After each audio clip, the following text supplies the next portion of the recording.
Hello everyone. तो आज हम लोग बात करने वाले हैं ईरान और ट्रम्प के बीच में फिर से जो समझौते हो रहे हैं उसके बारे में। तो जैसे कि आए दिन हम लोगों को ये बहुत सारी घटनाओं को जानने का यहाँ पे मौका मिल रहा है, किस तरह से जो ईरान है और जो हमारे डोनाल्ड ट्रम्प है उनके बीच में लगभग जो है समझौते पे समझौते हुए जा रहे हैं। उनके बीच में जितने भी विद्रोह है वो लगभग अभी तक जारी है और ना जाने कितने दिनों तक जारी रहने वाला भी है। तो आइए इस घटना को समझते हैं। यहाँ पे जो डोनाल्ड ट्रम्प है उन्होंने ये पुष्टि की है कि ईरान की ओर में उसकी जो सबसे विशाल सेना यूएस अब्राहम लिंकन है वो अब बढ़ चुका है। तो आइए इस घटना को हम लोग समझते हैं। सबसे पहले इसकी मुख्य बिंदु क्या है उसे देख लेते हैं। तो यहाँ पे ट्रम्प का बयान है कि ईरान नामक एक स्थान पर जो उनका दल है वो पूरी तरह से आगे बढ़ रहा है। उसमें जो है अब्राहम लिंकन वो एक विशाल, बोला जाए तो एक बहुत ही विशाल अमेरिका का नौसेना है जो कि वहाँ पे अभी तैनात किया गया है। अब वो अकेले नहीं है, उसके साथ में बहुत सारे जो नौसेना है वो भी शामिल है। अमेरिका जो है, उनके जो राष्ट्रपति है डोनाल्ड ट्रम्प, उन्होंने इस घटना को यहाँ पे ऑपरेशन एब्सोल्यूट रिजॉल्ट जो है उसकी तुलना करते हुए भी कहा था। तो इस वीडियो में हम लोग ये भी जानेंगे कि ये ऑपरेशन एब्सोल्यूट है क्या, किससे जुड़ा हुआ है। तो आइए सबसे पहले यहाँ पे ट्रम्प का जो बयान है उसे देखते हैं। यहाँ पे जो डोनाल्ड ट्रम्प और उनके बीच में जो समझौते हुए उसे हम लोग एक बार देखेंगे। ये लगभग बुधवार की घटना है। बुधवार को ईरान से परमाणु हथियार पर समझौता करने के लिए, बातचीत करने के लिए जो अमेरिका के डोनाल्ड ट्रम्प उन्होंने ईरान के साथ में एक समझौता करने के लिए जो मुद्दे थे उसे रखे थे उसके सामने, पर उन्होंने अभी तक इसका जो बयान है उन्होंने नहीं दिया है। और लगभग ऐसा हो सकता है कि जो हमला है वो फिर से उनके बीच में हो सकता है। यहाँ पर देखा जाए तो अमेरिका का युद्ध पोत जो है अभी भी ईरान के ओर पूरी तरह से पहुँच चुका है। यूएसएस अब्राहम लिंकन जो है उसके नेतृत्व में नौसेना जो है ईरान की ओर आगे बढ़ गया है। लिंकन और उसके साथ में बहुत सारे सहयोगी पोत जो है वो लगभग मध्य पूर्व में अभी तक जा चुके हैं, तैनात कर दिए जा चुके हैं। ईरान युद्ध के लिए भी पूरी तरह से तैयार है। उनका कहना है कि अगर अमेरिका उन पर आक्रमण करता है तो वो भी उसका मुंह तोड़ जवाब देगा, इसलिए वो पूरी तरह से तैयार है। ईरान के सर्वोच्च नेता अयातुल्लाह अली जो थे, उनके सलाहकार अली समखानी ने बुधवार को भी एक पोस्ट में ऐसा कहा था कि ईरान जो है पूरी तरह से तैयार है। अमेरिका और उसके जितने भी समर्थन देश है उन सभी को जो है वो निशाना बनाने वाला है। तो यहाँ पे सबसे पहले इस घटना को हम लोग देखते हैं कि इन दोनों देशों के बीच में ये तनाव इतना उत्पन्न क्यों हो रहा है, ऐसी क्या घटना है।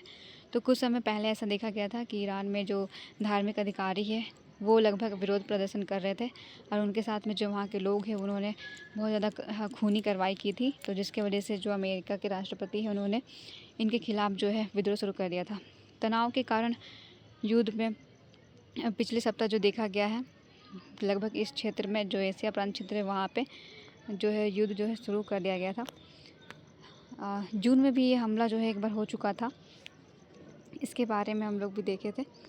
जो हमारा JCPOA 2015 है उसके बारे में भी यहाँ पे शामिल है। ये लगभग एक परमाणु समझौता था जो कि बहुत साल पहले इन दोनों देशों के बीच में हुआ था 2015 में। तो यहाँ पे आप लोग देख रहे हैं किस तरह से 2015 से लेकर के अभी तक में इन दोनों के बीच में जो समझौते पे समझौते होते जा रहे हैं और युद्ध जो है वो लगभग वो यहाँ पे समाप्त होने का नाम नहीं ले रहा है। अभी तक युद्ध शुरू हुई नहीं है, अभी भी लगभग जो है युद्ध शुरू होने वाली है। अभी भी अमेरिका का जो यूएस अब्राहम लिंकन है उन्होंने अभी अब किसी तरह का आक्रमण नहीं किया है, बस वो वहाँ पे अभी तैनात है। तो डोनाल्ड ट्रम्प चाहते हैं कि अगर हो सके तो बातचीत के द्वारा भी जो है इस युद्ध को समाप्त कर दिया जाए, वरना फिर अगर युद्ध होगा तो बहुत ही भयंकर होगा। तो यहाँ पे कुछ समझौता है जिसके द्वारा वो युद्ध को यहाँ पे समाप्त करेंगे। लेकिन अब ये बात उठता है कि क्या ईरान जो है वो समझौते को स्वीकार करेगा या फिर नहीं। तो सबसे पहले हम लोग ये JCPOA के बारे में समझ लेते हैं क्या है। ये एक परमाणु समझौता था जो कि ईरान और P5+1 देश इसमें शामिल थे। इसमें देखा जाए तो अमेरिका, ब्रिटेन, फ्रांस, रूस, चीन, जर्मनी, ये सारे जो देश थे ये सभी शामिल थे। इसमें एक ऐतिहासिक समझौता हुआ था। इसका उद्देश्य था कि ईरान का जो परमाणु कार्यक्रम है उसे पूरी तरह से शांतिपूर्ण रखे और परमाणु हथियार जो है उसे विकसित ना करे। तो ये लगभग ईरान के लिए ही था। ईरान जो है ऐसा माना जा रहा है कि वो एक परमाणु हथियार बनाने का कोशिश कर रहा है और अमेरिका जो है उसे दबाव डाल रहा है कि वो इसका जो निर्माण है वो ना करें। 20 जनवरी 2016 को ये लागू हुआ था। 2018 से जो है राष्ट्रपति इसे एक नॉर्मल, एक नरम बात समझते हुए उससे समझौते से अपने आप को बाहर निकाल लिए थे। 2015 में जो JCPOA के बाद से अब तक की घटना को देखा जाए तो इसमें बहुत सारी घटनाएं जो परिवर्तित हो चुकी है। सब ये 2015 में जो समझौता हुआ था उसमें ये बोला गया था कि जो ईरान है वो अपना जो परमाणु कार्यक्रम है उसे रोक दे, उस पर जो है प्रतिबंध लगा दे। अगर वो ऐसा करता है तो उसे यहाँ पे आर्थिक प्रतिबंध से जो है राहत भी मिल सकती थी। तो ये समझौता हुआ था 2015 में दोनों देशों के बीच में। 2018 में भी यहाँ पे फिर से जो है वापसी हो जाता है। ट्रंप प्रशासन ने अमेरिका को इस समझौते से अलग कर लिया था और ईरान पर दोबारा जो है फिर से प्रतिबंध यहाँ पे लगा देते 2018 में। फिर से समझौता का उल्लंघन यहाँ पे जो ईरान के द्वारा हो जाता है, उस वजह से जो ट्रंप है फिर से उन्हें दोबारा उस ग्रुप में शामिल होना पड़ता है।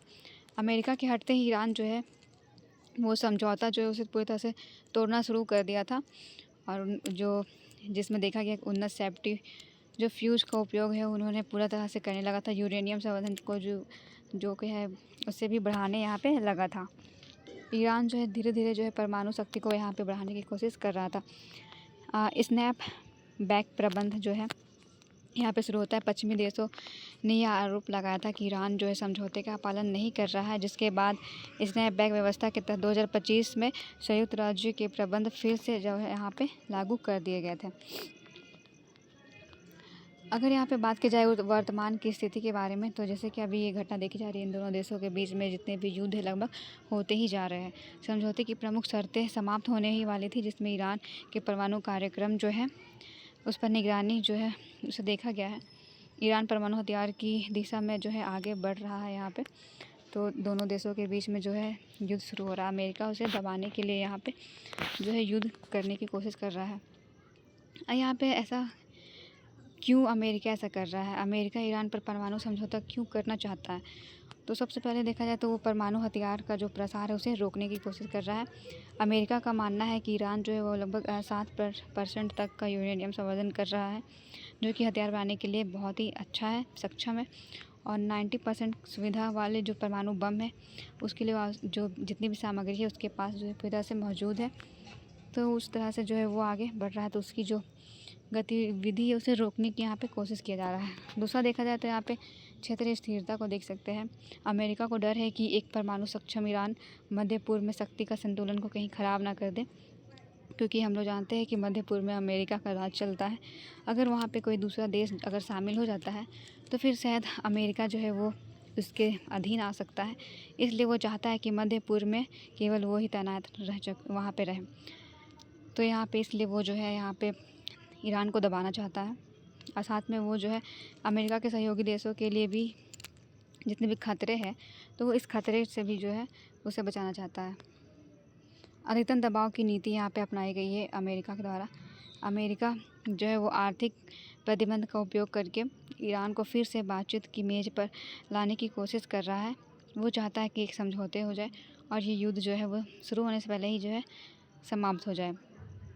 एक अधिक कड़ा समझौता यहाँ पे ये होता है कि दोनों देशों के बीच में परमाणु कार्यक्रम जो है बैलिस्टिक मिसाइल कार्यक्रम जो है उसे भी सीमित यहाँ पे कर सकता है। ऑपरेशन जो रिजल्ट था वो क्या था उसके बारे में हम लोग देखेंगे। तो यहाँ पे जनवरी 2026 में ये जो ऑपरेशन था वो शुरू हुआ था। जैसे कि इस घटना को जो डोनाल्ड ट्रंप इन्होंने ऑपरेशन रिजल्ट की घटना के साथ में यहाँ बताया है। अमेरिका द्वारा वेनेजुएला में ये जो ऑपरेशन था वो चलाया गया था और ये एक गुप्त सैन्य अभियान था। इसका उद्देश्य था कि निकोलस जो थे उनकी पत्नी और उन्हें दोनों को यहाँ पे गिरफ्तार करने के लिए ये ऑपरेशन चलाया गया था। अब इस पूरी घटना का क्या निष्कर्ष है उसे हम लोग देखते हैं। तो अमेरिका एक सुरक्षित मध्य पूर्व और परमाणु मुक्त ईरान सुनिश्चित करने के लिए जो है प्रतिबंध के माध्यम से अधिकतम दबाव की नीति जो है यहाँ पे अपना रहा है।